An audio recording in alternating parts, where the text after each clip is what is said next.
Hi friends, നമുക്കൊരു കിഡിലൻ മുളക് സോഡ ഉണ്ടാക്കി നോക്കിയാലോ. വേനൽക്കാലമല്ലേ, വെള്ളം കുടിക്കാൻ ഒരുപാട് ദാഹിക്കും. അപ്പം നമുക്ക് മുളക് സോഡയ്ക്ക് ആവശ്യമായത് ഒരു നാരങ്ങ, ഒരു പച്ചമുളക്, ഒരു കഷ്ണം ഇഞ്ചി.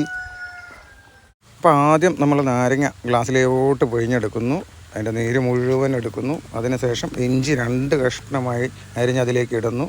അതിനുശേഷം നമുക്ക് നമ്മുടെ മെയിൻ ഐറ്റമായ മുളക് കൂടി ഇടാം. മുളക് ഇങ്ങനെ നടുവായി കീറിയിട്ട് അതിനകത്ത് കിട്ടുക. ആവശ്യത്തിന് ഉപ്പ് ചേർക്കുക. സ്പൂണിൽ നമ്മൾ ആവശ്യത്തിന് ഉപ്പ് ചേർത്തതിന് ശേഷം നമ്മുടെ സോഡ ഒഴിക്കാം. സച്ചുവിന് ഓൾമോസ്റ്റ് എല്ലാ ജ്യൂസിൻ്റെയും ടിപ്സ് അറിയാം. അപ്പോൾ നമ്മുടെ മുളക് സോഡ ഇവിടെ റെഡി ആയിട്ടുണ്ട്. സോഡ ഇങ്ങനെ ഒഴിക്കുമ്പോൾ തന്നെ ഇളക്കി ഇങ്ങനെ പാത്ത് വരുത്തണം. അതാണ് അതിൻ്റെ ഒരു ടേസ്റ്റ്. ആ മുളകിൻ്റെ ഓരോ മണികളും നമ്മുടെ സച്ച് കുടിച്ച് നോക്കുകയാണ്. അടിപൊളി വേനൽക്കാല ആശ്വാസം. എല്ലാവരും ട്രൈ ചെയ്യൂ. Thank you.